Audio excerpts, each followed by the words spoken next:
Let's call this meeting to order. It's 4:03. Tanya, we're on the record? 4:01. All right, so we're here to discuss workshop topic of advertisement, marketing RFP, and B, open discussion. So let's do the advertising and marketing. Superintendent? Okay, as you know, the board had given us direction back previously when we were working on the strategic plan as a part of Goal 3, fiscal responsibility, to look for ways that we could explore alternative sources of revenue. One of those ways that some districts have had some success with, although, somewhat marginal in some respects, is through marketing or advertising on certain items and activities. So what we've done is to prepare a draft RFP. We sent this to you in one of the Friday board updates for a previous review, but this is just kind of our opportunity to get your direction so we can get this finalized. It's our intent to put this out on the street in January so that we could then get this process moving for the upcoming fiscal year. In the original conversation that we had, I know Mr. Wheeler had said, we don't want it to make it so specific and so tight that we really prescribe what these people are going to do for us, but rather leave it somewhat broad where we can get proposals back and see what is out there and what people offer us. So this is our shot at this, and we certainly want your input and suggestions. Okay. Anybody had an opportunity to go through this yet? We're doing that right now? Yes. Well, I we just take a couple of minutes, right? Absolutely. All right. I went through it. Jay, you get a star. Do we have a star for Jay? Calvin, That's just part of the I need RFP. star stickers for next meeting. They will come back and say, we'll call it a 50-50 split or something. What color? Correct. Okay, so we're not telling them what we, No, we want to see what they're going to offer Okay. as part of the package. by doing this, we're not obligated to select one, right? We could say that it's not a good idea. Is the school board going to have some member on the selection? Oh, on the selection. Yeah, Ricky, I'd like Ricky to be on it. I was wondering that. I guess maybe not as far as the selection, but actually just getting kind of and maybe not even the whole packet, but just a brief overview of everyone that applies. Does that make sense? Yes, it does make sense. Traditionally, we don't have board members on the selection committee only because you guys are the voting persons, yes or no. However, all the meetings that we have are open to the Correct. public, so you're welcome to definitely come and hear what each one's to look at the short list. When we shortlist it, if you want to come and listen to the presentations, yeah. Or we can make it a workshop that we can have the presentations presented to you guys as well. We've done that in the past. I would like too. to do that, narrow it down to two. Let us see the top two rank from. I don't know. I'd like to see, if you don't mind, Mr. Ruler, I'd like to see everyone who applies unless it's like 100. I'm assuming this is not going to be a 100 deal. It's going to be a 4 or 5, 10 at the most, maybe. We don't know. When you say you want to see the A presentations, or brief, you? no, I'd like Okay. to see just the original, just a brief summary that you guys put together. This firm is offering boom, boom, boom. And I don't need the 400-page packet. I just need, they're gonna do, like Mr. Thacker said, a 50-50 split. And this one does this one's offering this. And I'd just like to look at it. I need to there's something I don't understand just from this dialogue that just happened right now. So, it's okay. I don't. Is it a question for me, or- No, for them. Because I mean, it's gonna show you that I really don't understand this at all, maybe. My understanding was that this was going to be managed by the district with vendors that want to advertise. So let me see if I could take it to the second step then. No, hold on. I think you might be missing. That's what I'm trying to. Yeah, this is to Okay. hire a firm that would go and gather those people. No, I never knew that till right now. Okay.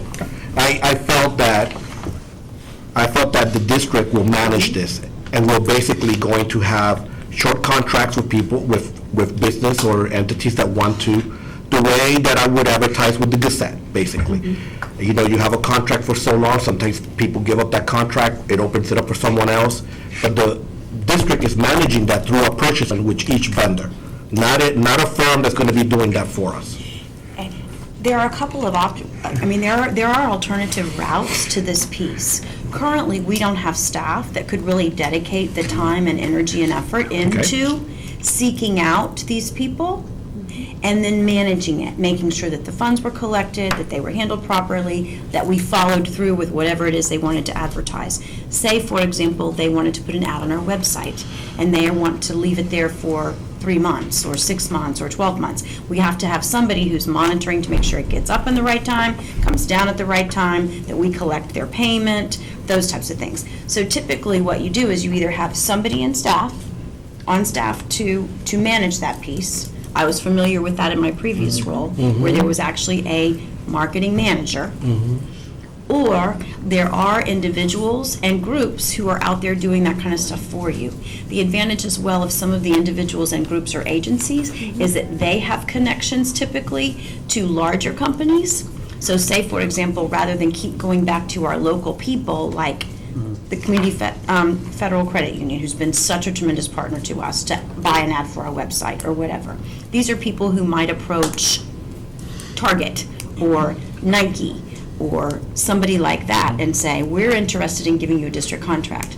But one of the other things that we really need to get some direction from the board about is as we go down this road, where does that money go? What is that money used for? Do we, for example, if we're selling the football field at St. Cloud High School, return some of the proceeds to St. Cloud High School, all of the proceeds to St. Cloud High School? Or do those go into a district pot of money? And if they go into a district pot of money, what do we use those dollars for?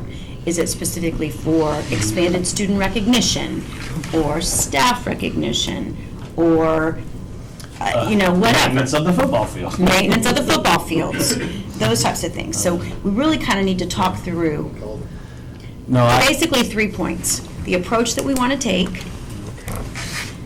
where the monies would go, and what the monies will be used for. And then also messaging, that is when, in our research, do you have a say? I mean, you will get to approve everything, or at least the district will, but is it, do you want a positive motivational message? Let's say McDonald's comes forward and says we want to advertise.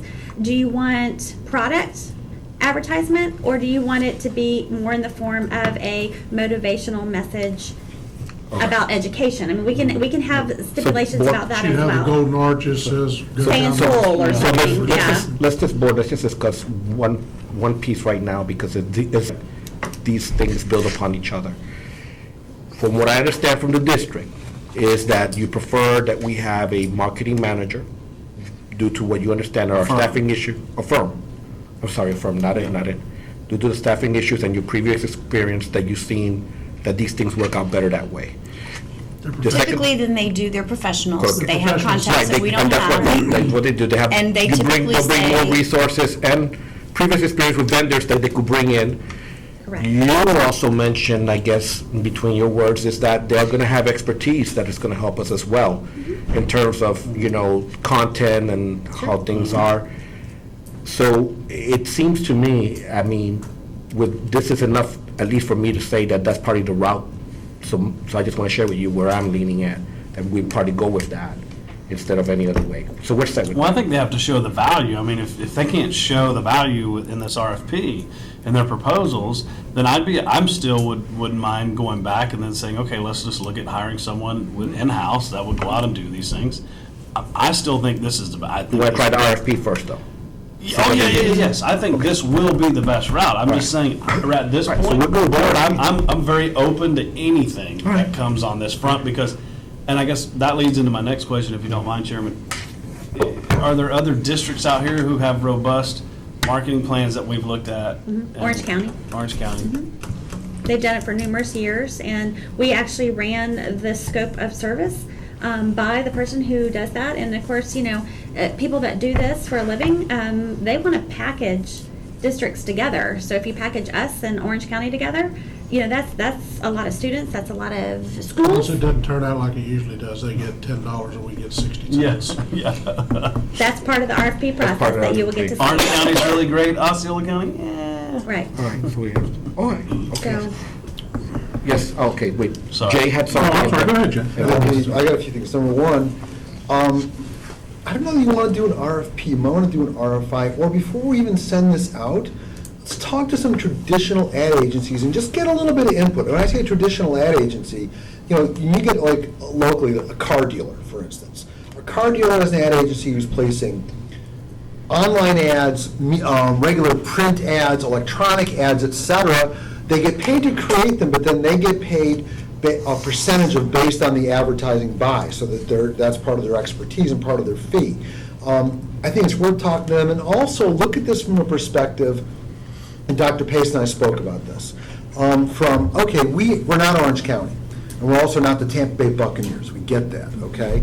But at the same time, we buy tens and maybe hundreds of thousands of dollars of stuff, et cetera, every year from different vendors for different things. It could be, so let's say maybe we don't necessarily get X number of dollars, or we get some money, but in addition to that, we make a commitment, like we have with Dell with computers, where we get a rebate, where we do Under Armour for the whole district, or we do Nike or Adidas, because I think we can get some traction for that. When we buy the stuff, we get a deep discount. We get them to throw a certain amount in every year, which they love doing anyways, they can do.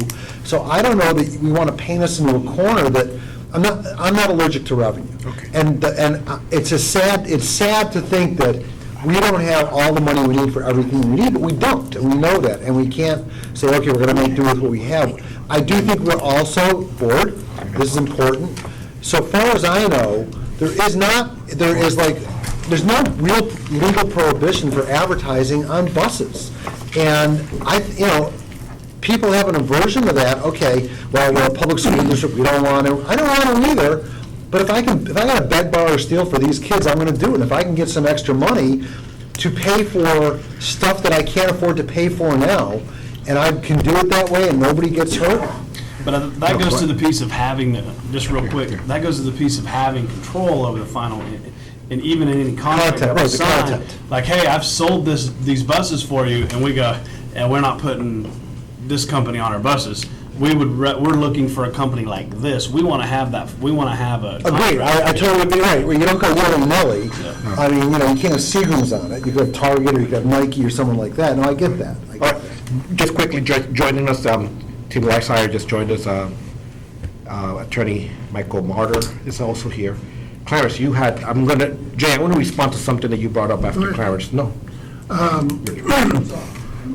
think it might have been Ricky brought or Deborah brought up the question of, do you want to have, a feel-good ad, or do you want to say, come buy a Big Mac? I would be interested in this process, keeping that as an open question. And if you get 10 cents for a feel-good ad, and you get $1 for buy a Big Mac, Yeah. and if it's 50 cents versus 55, maybe I want to feel good. The goal I is think if you revenue. look at the scope of services as presented, it's pretty broad. Yeah, I did. And it would allow advertising agencies or other firms or individual consultants who are doing this work for other districts to submit a proposal. So, wait, before we go to that, another question. Jay, hold on, no. Okay. This has to come up at this point, or sooner than later, actually. Here's the thing that I'm beginning to notice, though, and it comes down to something the superintendent brought up, and that is, board, we're going to have to develop policy as to how this revenue is going to be managed. And here's what it's just become, is that we have to really discuss that policy so that it can shape how we're handling this RFP in a sense. Because, for example, when Jay Wheeler brought up, well, look, we could probably do advertisement return for product.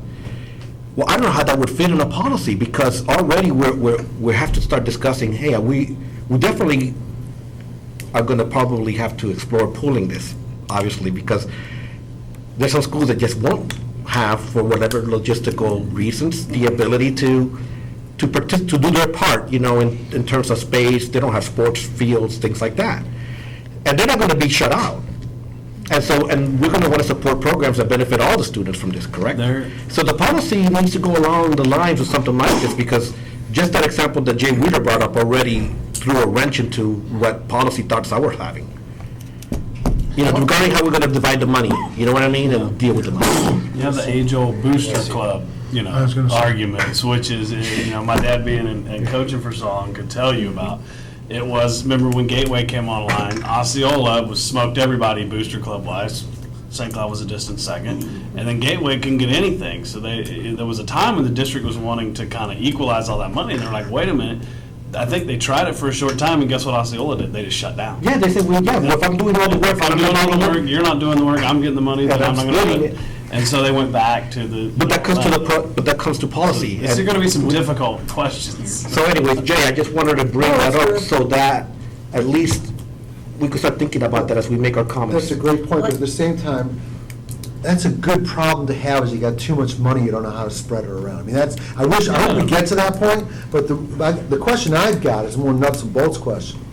How do we distribute this to potential respondents, and how do we select that list? Yeah.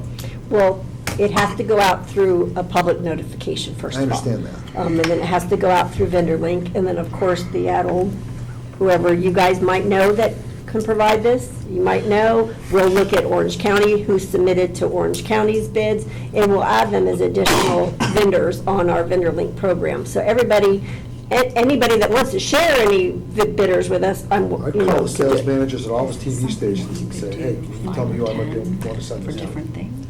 This is a bigger deal.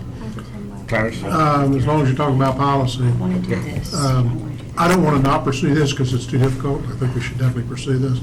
But somebody's already got a McDonald's sign up on their football field, and now we get McDonald's through this thing. Do they lose all their McDonald's money? Just something we got to think about, how do we deal with Chick-fil-A, existing. Chick-fil-A. Whoever, I'm just. One of the things it does include here, it says if the school board has any agreements in place already, these agreements will take precedence over those We sales. just need our- Can you share, Dr. Pace, the Dell agreement? So, I don't know if the board all understands the agreement we've got with Dell. I can't quote the No, specifics. I can tell you Yeah, high level, that high level. several years ago, we did an RFP to provide our computer hardware pieces. Dell won the RFP. As a result of that, we got some discounted equipment. We got an employee, I don't even know if it's still in existence, employee discount program on Dell equipment. We got a rebate piece, depending on the amount of monies that you were buying.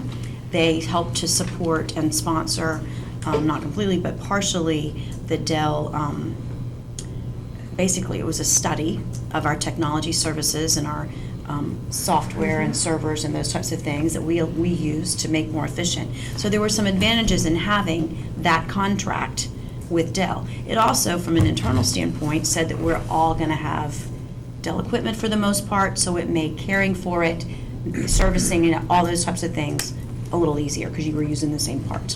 But that's just one concept.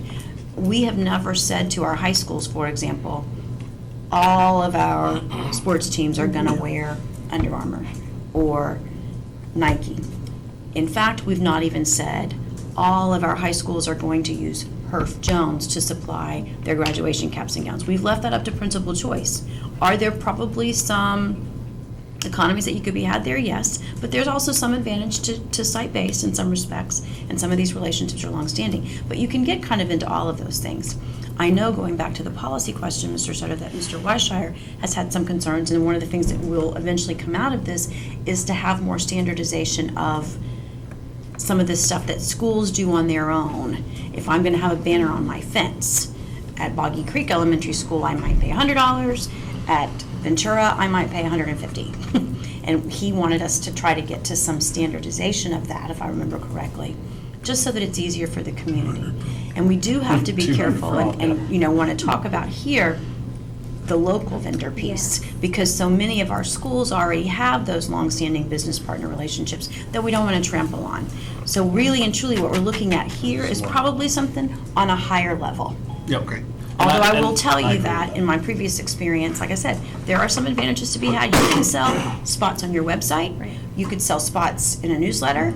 You could sell, they sold visitor parking signs sponsored by, whatever it is. But there were specific packages that they kind of designated as these are things that we will do. And those things stayed at the school level. The banners around the football fields and around the fences, we left at the school level.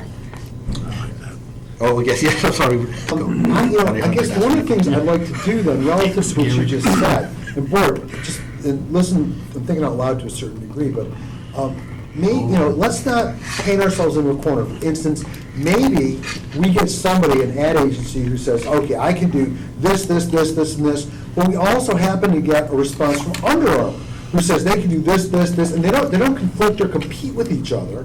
One is looking to do something maybe just with athletics, the other one's looking for the website, the buses, this, that. I mean, so the point is, maybe we select 2 out of the 6 respondents, but the 2 respondents we select are not doing necessarily the same thing. So that way, we let people know that we are not, we are open. I would somehow write something in here that we are open also to, if people have got an equipment relationship or an equipment option they'd like us to consider, that we would consider that as it relates to, and it doesn't necessarily have to be, I'm using athletics, but it could be, Bullet point number 2. it could be anything. It could be school supplies from Office Depot or Office Max. I mean, who knows what? So I would leave that open, because some people may come up with something creative we didn't think of that doesn't fit in a box, so, and get. Jay, look at the bullet point number 2 and tell me if that's not what you're saying.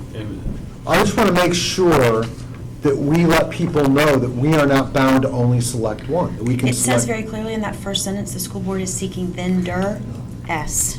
Vendors, okay. Possible. Okay. So it appears. This is written pretty broadly for that purpose. So it's Okay. clear that in the near future, besides an RFP, we're also going to have proposed board rules that are going to, pretty much, yes? Okay. I got one more question. Yes. It says revenues, for revenue, additional revenue for the school district. Can revenue also mean,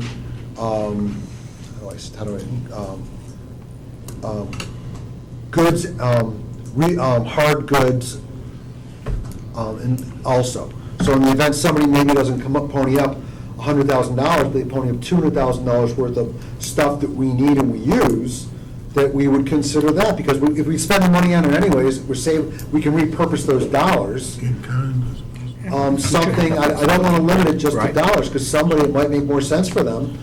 Look, if I'm to get something on my own for, say, like the Celebration basketball team, I just, like if I can get them all like gold shoes, is everybody cool with that? Is that really what It's you're purple, asking? Ricky. No, I'd be more inclined to get all of the football teams across the district, Yeah. all of their shoes donated. That'd be awesome. I'm not looking for minnows. So let me get this straight.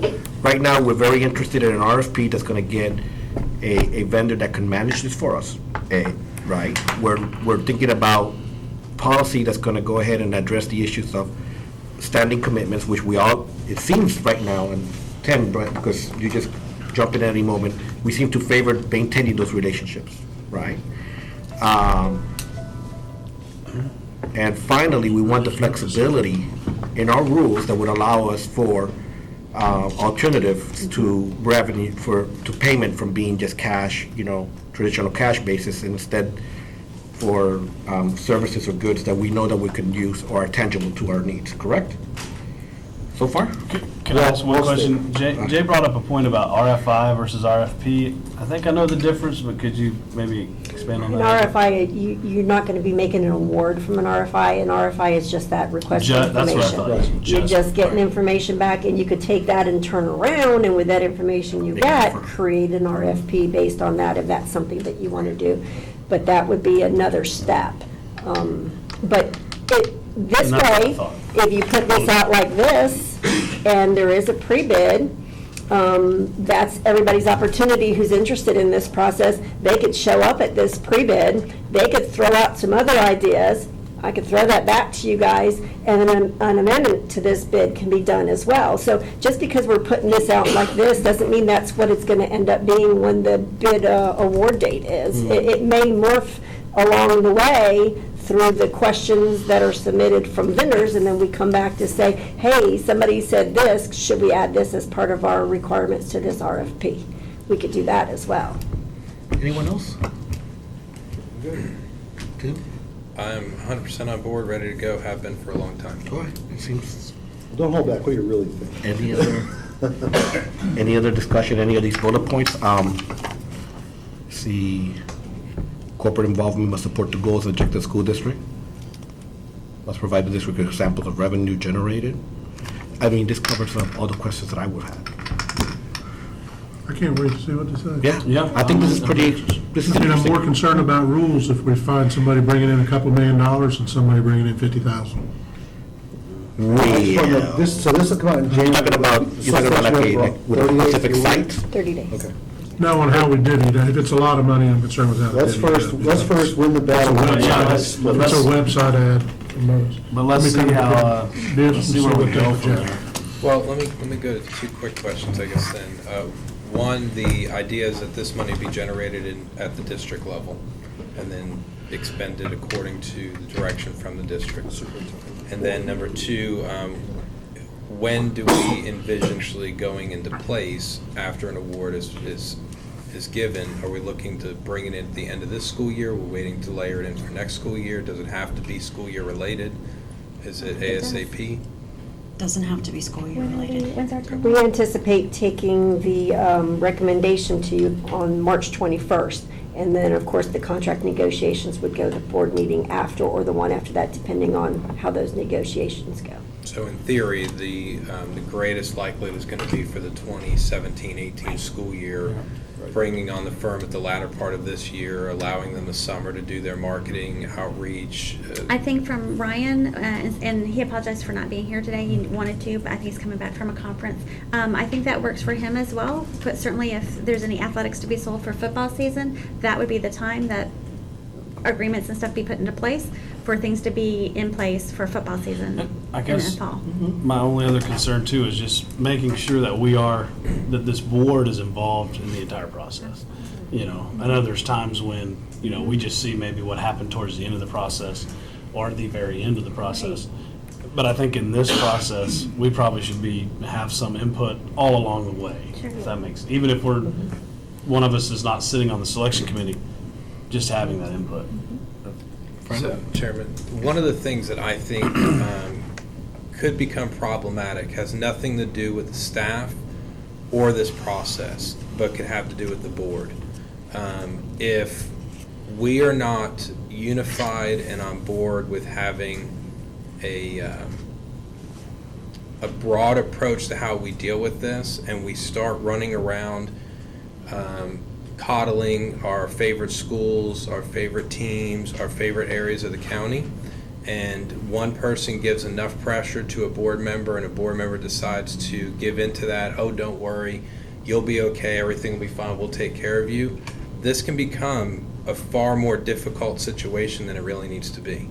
And I think if there's anything that I'm concerned about or would have any concern about, it would be that.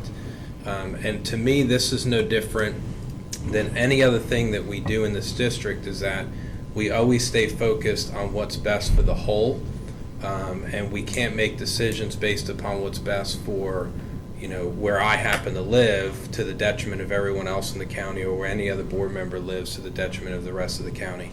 And I think we as a board need to be very mindful of that, because if we don't, what we're trying to do to try to create greater opportunity for everybody is going to end up becoming very divisive and problematic for everybody. So I can't get anything for Haines City?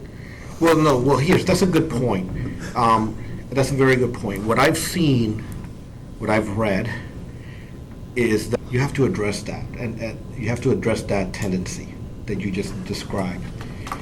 And there has to be, within the rulemaking process, we need to consider allowing for some of that. That's how you deal with that, in my opinion. The board, let me go a little bit further, explain this a little bit further. In other words, if we have a rigid rule where it's going to be just a district-wide approach and we do not allow within our process for individual sites to have a little bit of reward for their efforts and their creativity and their ingenuity, it may actually create that which we're trying to prevent. So I agree with everything you're saying. I just don't know how the approach is going to be. I recommend, based on what I've read and my experiences, that we allow for a little bit of, of local, site effort. And so long as it doesn't get carried away, but it does meet that tendency and desire for some organizations to have something to stay with their efforts. You know where I'm going? I do, and I don't disagree, and, typically, you would hear me talking about the value in local control when we talk about school board, state, national, local control. We talk about site-based management and having too much district oversight in every single aspect of what happens. But let's be honest about how this all plays out. We have a team, a sport, a parent, a group, a coach that has any one of our individual ears, puts enough pressure on any one of us, then what happens is that board member goes to the superintendent, puts pressure on the superintendent, and then this whole thing starts to get a little bit difficult. And look, we've said this 100 times to one another. I respect everybody at the table. I think we've got a very good board that really does want to do very good things. And I think the way that we've been as successful as we have is because we've worked to be as unified as we can as a body. And as we work to do something like this, I think we're all unified on what we want the end result to look like.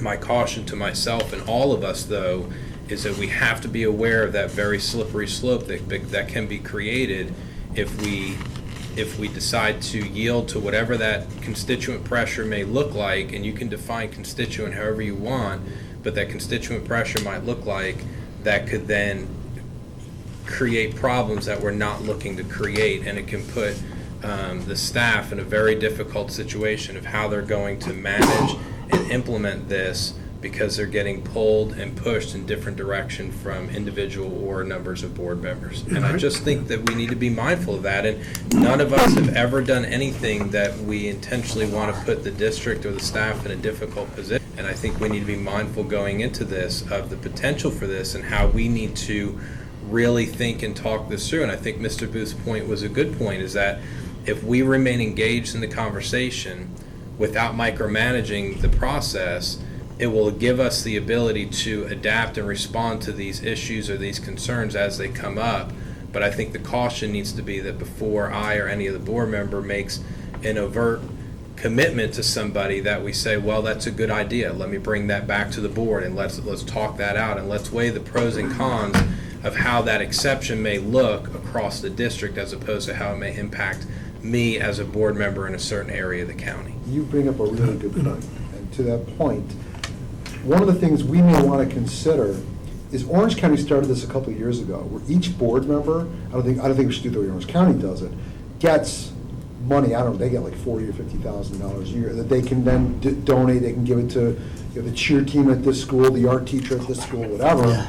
I don't know, maybe we each get $5,000 or $10,000 that we have that we can only give to a school activity or a school function, event, something, and we can't spend it on staff for ourselves or stuff for us, so we can only spend it on school. So that way, to your point, now maybe, and we figure out, okay, we've got 2 semesters, we're going to 5,000 semester 1, 5,000 semester 2. We don't commit who or what, it depends what comes to us. Maybe we put together a process that works for each one individually. I don't know, but you bring up a good point. Or on the flip side, we give it to the superintendent, trust the superintendent. We hired someone to run the district, and I'm good with that too. Jay, let me get Mr. Thacker. What are the First off, I don't want a betterment fund because it doesn't matter. You're going to make one person happy and 48 people mad.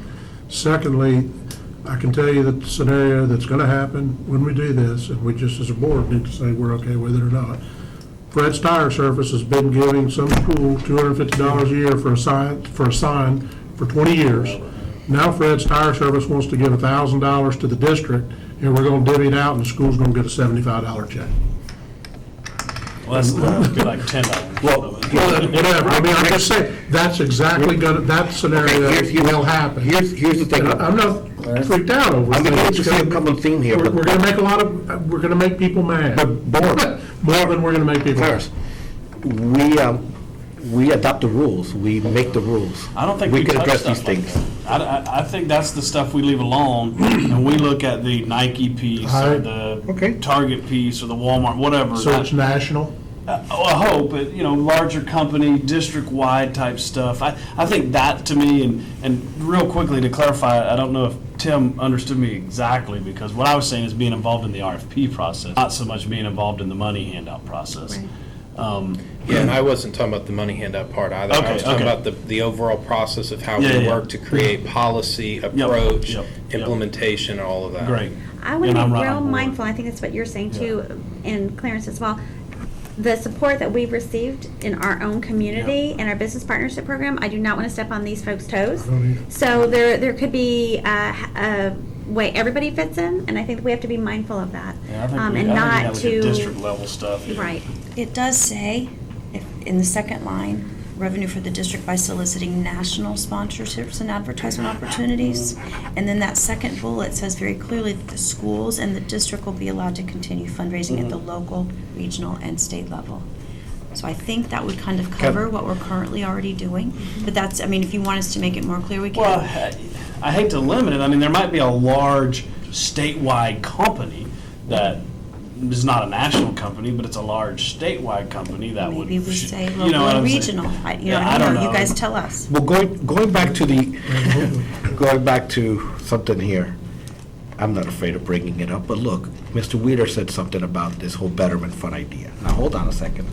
Before you tar and feather, before I get tarred and feathered, here's what I was, maybe a discussion needs to be had. Look, maybe that is a way that we can use these funds. Maybe these funds can be part of what the board directs.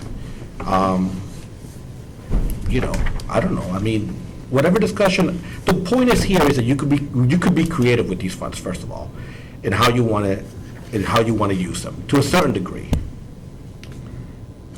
I don't actually disagree with that. I mean, if you it's- see an issue in your community, in your Right. district, that you say, hey, we haven't had the opportunity to fix this, we've got these That's- advertised dollars coming in, I'm gonna get this fixed. See? I'm okay with that, but the process you could also use is going straight to the superintendent and talking to her. Right, which is what I've been hearing Sorry, is a you district. guys are raising your hands, Right, I'm from the sorry. district level. Right, okay. Did you see the article in the Sentinel this week about the Orange County School Board's funds? Is that a I would- newspaper you're talking about? I would encourage you to read the article, the coverage about the way the Orange County School Board members have spent their allocated dollars. That's why I said you shouldn't, we I'm shouldn't be able to just spend going to it leave on- it at that, but on I would staff. encourage you to read the article. Not on Hey, state. look, I brought up the topic out of pure curiosity. Right. Obviously, this is not something I experimented with or Right. that I've researched or I have, I read the article. all right, okay. When it Moving comes on. to the advertising and the marketing, the schools are going to have a compliance piece. If there needs to be something put on a gym floor, the schools are going to have to, participate in that. So if they don't see the revenue, compliance could be, I'm just throwing that out there. All right, Tim. To Mr. Booth's point, which I agree with, on making sure we don't use the wording national and eliminate state or even regional or even local large scale, we could change in that sentence by soliciting major sponsorship and advertisement opportunities. Because, yeah, you're right. If- That kind of hits the spirit of what we're looking for without saying or implying that you have to be a national company. You might have a local company that says, I want to do something on a district level and in a big way. And then you may have Frank's Tire Service. Is that a real place, by the way? No. You may have Frank's Tire Service, who's also a local company, just want to support Osceola High School like all the other companies do. And I'm just give you a hard time. Sure, so I think Tim's right on track there. I like that idea. Major versus minor is kind of what you're looking at. All right. And maybe we just make a special betterment fund for Jay. And then Jay That was can. what's written. Better. I thought he already had one. Or a better Rick. All right. No more talk of Betterment funds. What a better Rick. All right, so I don't know if there's anything left because we'll go on to B. Just a quick question on bullet point 3 under performance of services, the captive audience piece. The bus component is still not allowed based on state law, is that correct? Or is it allowed? Actually, when Mr. Brown did the research, there's no statutory limitation on This is buses like no anymore. wives' tale. Okay. There used to be. So why are we eliminating that as an opportunity? That's a great point.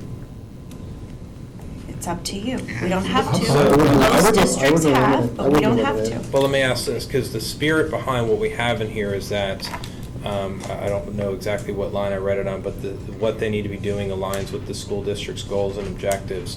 And to stay with the examples that we've used, if Nike wants to put an advertisement in our buses that says, "Reading matters, just do it," right? I don't have a problem with a captive audience seeing that message because it aligns with what it is that we're putting out there. Or Under Armour, to that extent, says, "Your health matters," whatever their tagline is. Yeah, I mean, I don't have an issue with that because, again, the spirit of what we're doing is that the advertising, yes, it may be that logo and that nationally recognized brand, but the messaging still aligns with what it is that we're continuing to teach our students day by day, or anybody that's walking across the doorsteps of any of our schools. And to be honest with you, to me, it's really no different than what we see in our schools already every day anyway. You know, with a reading program or, you know, Scholastic this or Discovery that or whatever. I mean, that's all national branding, but the messaging and their posters align with what it is we're using from a curriculum standpoint. I don't really see it as much different, so the whole captive audience piece doesn't really concern me. And I think this is good policy to look at our athletic venues and say those are going to be district-wide. I mean, I'm so glad that we have the La Rosa piece. I think that's great. But I really think those should be district-wide. Those should not be individual booster clubs or individual schools selling naming rights or fields at courts or schools. I think these need to be, I'm glad we got it done. I was totally for what we got done at Celebration. Can I give you an example on that? This is, I think, where Ryan has traditionally gone. If it's tickets, on the back of the tickets, there's advertising. Ryan sells all the schools and doesn't just say if someone wants, particularly Osceola High School, and he sells all the high schools together as a package. Is that where you're going? Well, no, I'm just saying those are athletic venues, whether it be naming rights of stadiums, fields, decals on the floor, the field, the court, whatever. Those need to be scoreboards. Those need to be district level decisions and district managed, in my opinion. There's other things that don't. Your banners that your booster club puts up, go for it. Okay. Does the rest of the board agree? I can agree with that.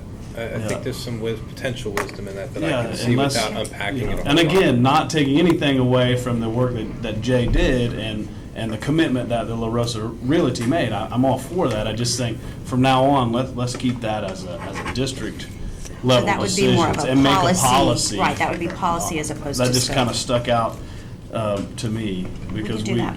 I think that's the way to go there. One quick note on the captive audience clause. You know, I didn't really interpret it the way Mr. Weishire did. I actually thought that it was like where there's marketing, the audience, in other words, like inside of a bus or inside of a classroom. And that, because I know that children can be marketed to. And I thought that was the policy. That's why it made sense to me. And that's what I interpreted from reading this. I didn't think that it meant something that's outside of the bus. I don't disagree with your interpretation. I just maybe don't see the issue that you see with what you're talking about. Inside of a bus, doesn't matter to me. Okay. I don't see an issue with that. I don't see an issue with reading matters, just do it. What's your thought on the I- outside of the bus? We may have to discuss that then. I mean, I see a lot of purpose for a rule that prevents advertisement directly to our school children, in a captive setting especially. What about the example that That's Mr. different. Weishire brought up? No, that example actually, I'm trying to reconcile that with this, that sounds like something totally different. The captive audience is, for example, you know, I'm in a classroom and now there's a poster, you know, to go to, you know. See the next Disney movie. Yeah, yes, exactly, that's a captive audience. You know, in a bus as well, that's what I'm talking about. But what if Disney's telling everybody to read? Now you're okay with that? No. Okay, no. No, because they're really not promoting reading, they're promoting their brand. And here's what it goes. But here's what it is that I don't know. We'll have to we have to explore the captive. I like the rule as it stands. If the board wants to change it, I just would like to have a discussion on that one because in some, I do not know how we may interfere, with our learning goals and our learning process. It's just, But if we have the final decision on what happens, if we say, look, Nike just wants to put a go read, just do it, as Mr. Whiteshire said, we can say, you know what, that's great. And just because there's a swoosh under it in their slogan, we don't care, we're still cool. Maybe. Maybe. Maybe. But why don't we leave that You open wanted- where we can okay, individually So you want look some at policy this and that, make those decisions. all right, I'm a little bit hesitant, so about having, because this is there's something about this that I believe that ties in directly to curriculum and teaching and instruction. And so that's why, until I get a little bit more information about that, that's the only hesitance. Okay. I wouldn't even want a choice where we're gonna go ahead and allow advertisement, captive audience of our students. That's the only thing. I just don't know enough. That's all. That's the only thing I'm saying, board. I'm not as kosher with it as you are right off the get-go.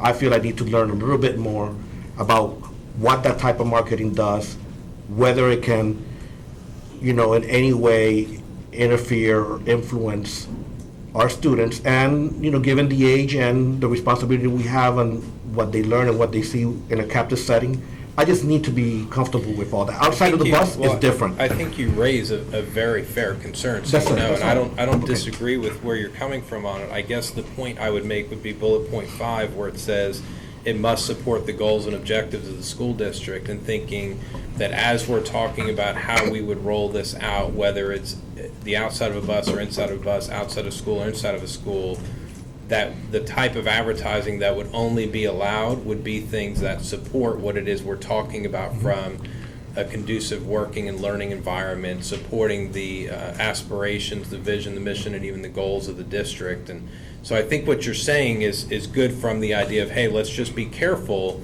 of what it is that we allow, but the way that I'm envisioning and what I'm looking at here and what I believe we want to implement, it would protect you're wanting to protect, while still providing an opportunity that I don't, to be really honest, I just don't think it, look, I mean, you used, I think, HERF earlier.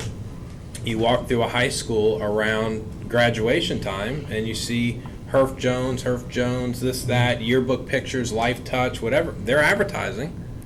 Right, I mean, they really are, but they're also saying, hey, sign up to get your class ring, or sign up to get your pictures, and those are I just don't have as much concern, because That was we the use comment. Discovery Ed or anything else. It's That's all the comment that Mr. Booth said.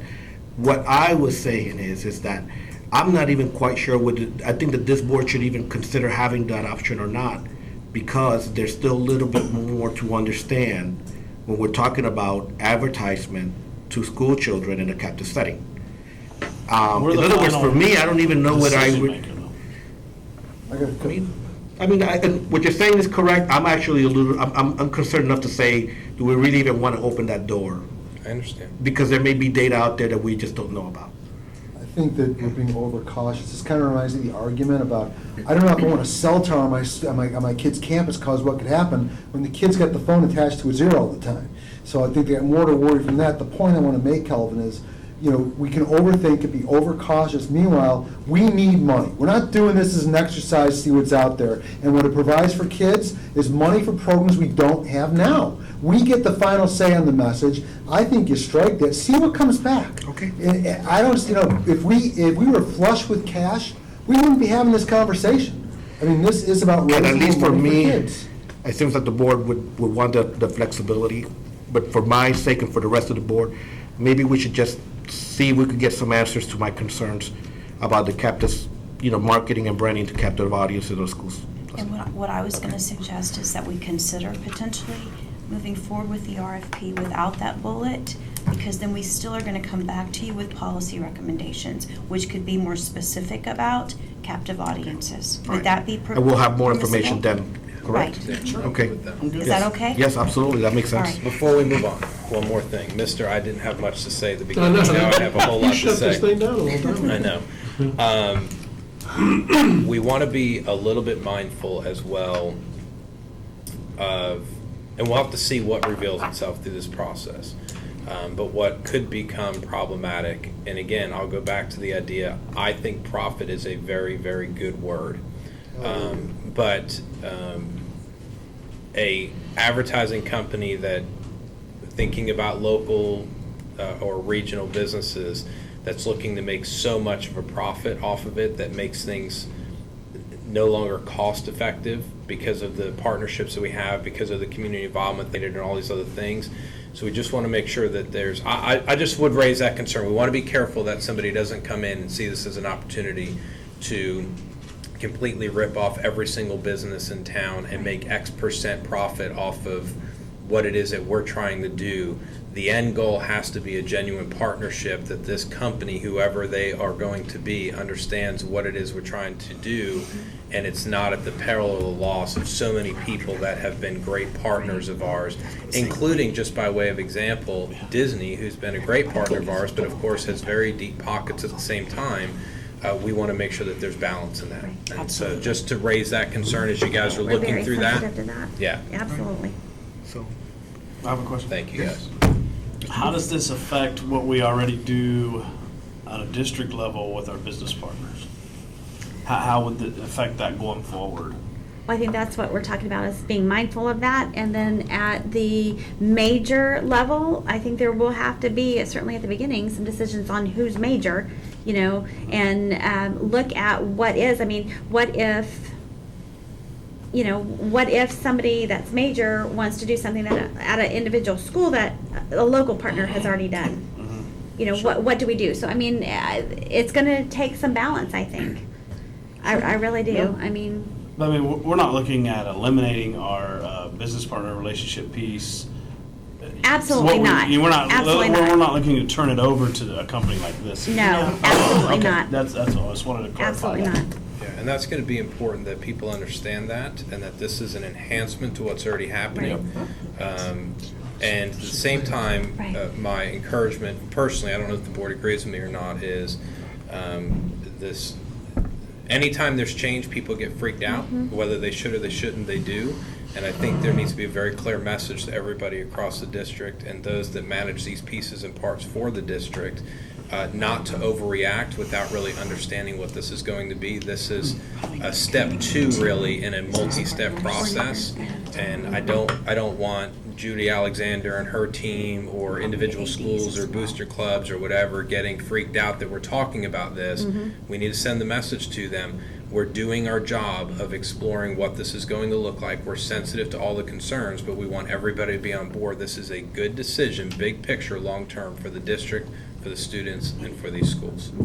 all right. That's a very good point. So anything further from the board? From staff? All right, we can move to item B, which is open discussion, which includes continuing this discussion if you feel like it. How much time do we have? Do you We got want 5 minutes for open discussion. Remember that we also have the redistricting workshop at 5. At 5 minutes, I know. I was We going got to say, 5 I minutes. could discuss my social media piece right now. Go for it. I don't know, we don't have Intro. five, we have 5 minutes. We'll do an intro, you have the whole 5 minutes. No, The only 'cause- concern is it's on the agenda, so if It's on the somebody agenda. from We- the public wanted Okay. to hear it. No, we'll wait. All right, Jay, you have anything for the open? We got 5 minutes. I got some stuff we're bringing with the board meeting. All right. I got 5 minutes. Connors? I'm okay. No?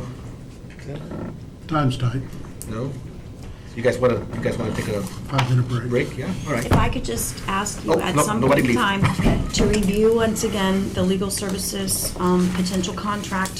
We're preparing to get this ready to send and start the negotiation process, but wanted to give you one more chance to look at it. We did tweak just a couple of words. In particular,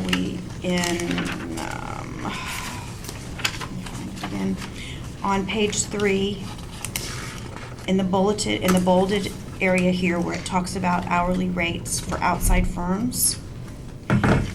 If, for example, we are contracting with a Page matter that 3? requires a more extensive process than the $200 an hour, for example, if we've contracted with Allen Norton and Blue in the past, they've typically charged $250 an hour.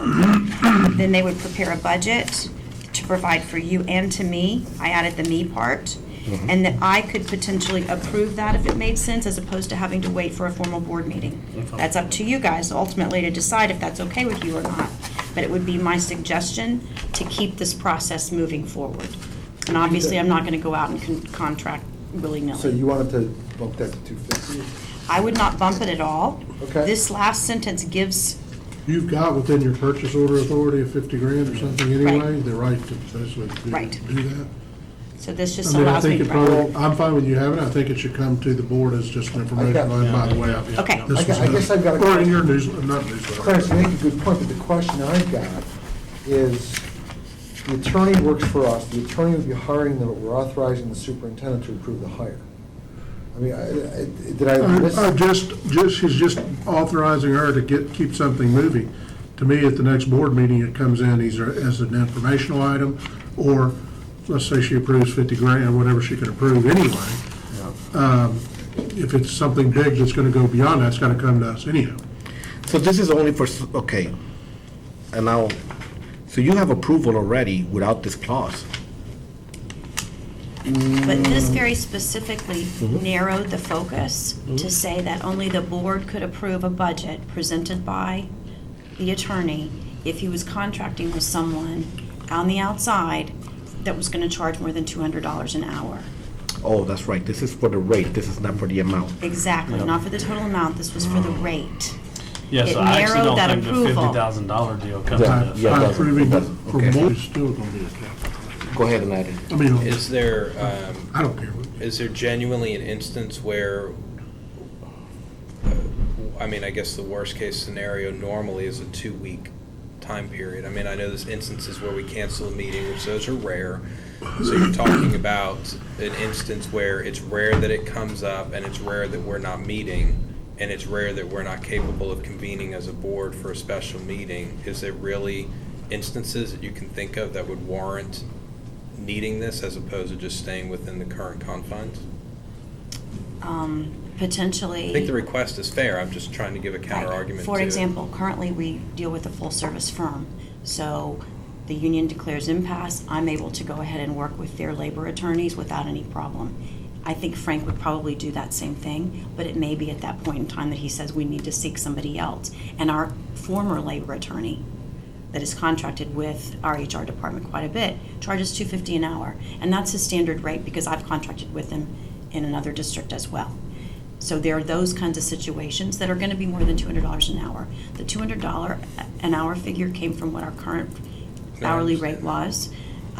I think potentially we have some pending personal liability cases that are pretty significant, that could potentially go higher than $200 an hour. I don't know that, I'm not an expert, but that's what I'm hearing. I did seek outside consultant for this as well. Some of it would be less. But the question was that, given everything you just said, I mean, why wouldn't it just be a simple matter of putting it on the agenda for us to consider?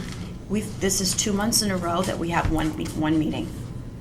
We're going from December the 13th to January the 17th. Her concern is just timing.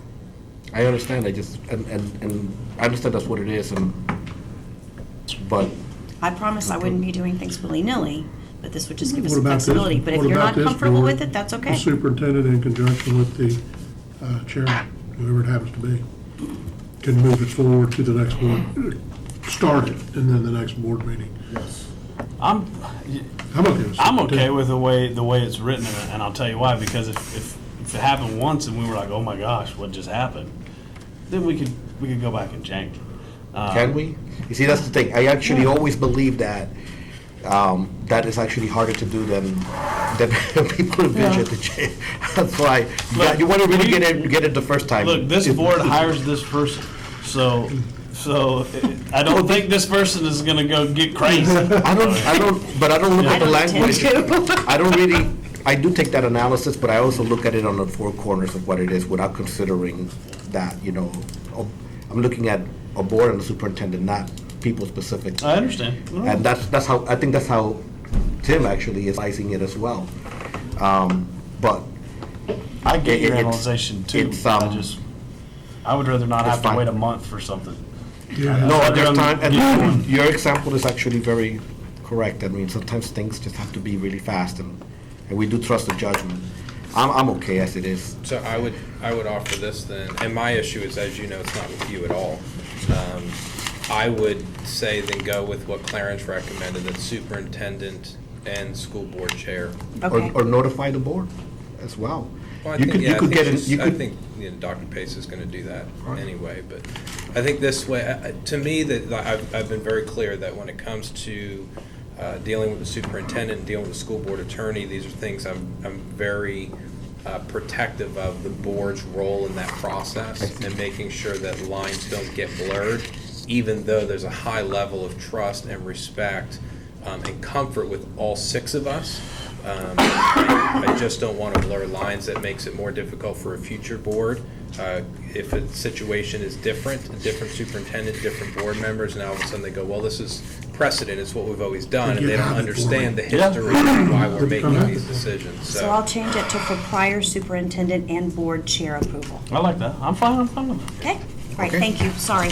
And that's a compromise, but I think the spirit you capture, which is this board, still wants insight, wants to know what's going on, and I agree with Ricky, you're not gonna go rogue all of a sudden, so. All right, so, no, we were scheduled to begin the public hearing for redistricting, but I want to go ahead and begin that at 10 past the hour, okay? Okay. All right? It'll be very short. Is that gonna be We're staying here. Yeah, we'll stay here. Dr. Pace, Here? Stay here. Oh, okay. I don't need this. Do we stay here? Rhonda's, are we like workshop style, or are we on the dais? Well, we don't see anybody here that's gonna wanna speak. Dr. Pace. Typically, it's at the dais because you guys have to take a vote. Because we're not gonna have enough time either to switch over if you don't start till 10 after. Calvin, if there's nobody here, we might call it to order and adjourn real quick. Yeah, all right. Is there anybody here? No, but. No, go call it and get it done. Let's go, come on. No, but that's just the principals to answer any questions. Yeah. There's nobody here. Anybody from the public? There's nobody from the public. It started at 5, there's nobody here. All right, we just have it here, that's fine. All right, so let's go ahead and call the next meeting to order, public hearing topics, to approve recommendation of district-wide redistricting committee for the 2017-18 school year of Central Avenue, Highland, and Mill Creek Elementary. Superintendent, you can begin. Yes, you have before you the recommendation to the district-wide redistricting committee to approve attendance zone boundaries for the 2017-18 school year for Central Avenue, Highlands, and Mill Creek. We have been through the process extensively with Ms. Blake and her team and the assistant superintendent and Mr. Clench, and come forward with these recommendations that really are very minor in terms of movement. Do you want to explain a little bit? All of you have been through a redistricting process with us, so for time, since we're running over, typically I go through the whole process and what we've done, so I'm just going to bypass that. Please. We did our annual review of all the attendance on boundaries, and it came to our attention that Mill Creek Elementary was going to exceed their capacity for the upcoming 17-18 school year, so we took them through a redistricting process, which required us to consider moving students to Central Avenue and Highlands Elementary. As a board, last year we came to you under administrative assignments, and we already captured the communities that were moving here under a formal process so that the students would go ahead and be established at their new schools. So this year we're going through, and the redistricting makes that a more formal process and makes it a permanent move. So with that, I will turn it over to Christopher to let him talk to you about the numbers. I don't know if you have this packet, but this on page 7, go through the numbers really quick. With this move, after making the administrative assignments permanent, if you approve this plan, Central is currently around 67% of its utilization rate, and with this move, it'll bump it up to about 82%. Highlands is currently at 76, and with the move, will increase to 84. Mill Creek right now is at 96, and we're looking at in 1920 to go down to about 86%.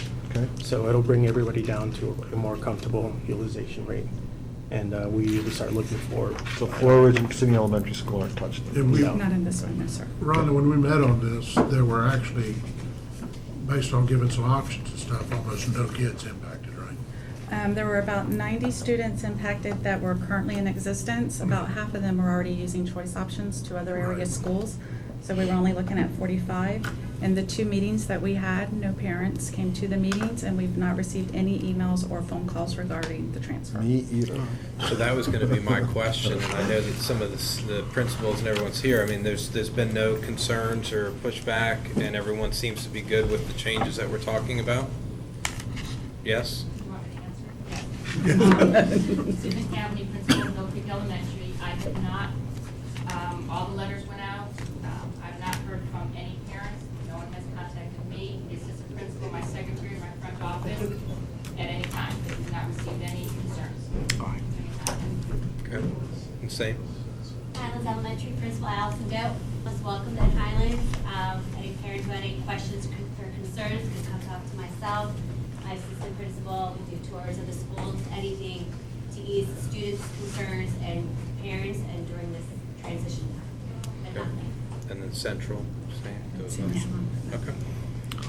Do you, is there, do we need to I think approve we have it? to ask to make sure there's Yeah. nobody here, and Right, then so- if not, you can close. Is there anybody present that wants to speak up on this issue?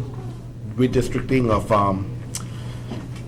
Central Highlands. Central Avenue Elementary, Highlands, and Mill Creek Elementary for the 2017-2018 school year. All right, I see none. Then, with that, we close the hearing? Very well. Good job. You gotta It's the vote. public We gotta comment, vote. but then I need you to We got a vote. vote? Motion to approve. Yes. Second. All right, motion to approve by Mr. Booth, Second. second by Mr. Wheeler. All right, all those in favor, state aye. Aye. Aye. Opposed, none? All right, thank you. Good job, Colin. Adjourned. That was not on record. He said adjourned and I turned it off. That's all right. We'll just call it.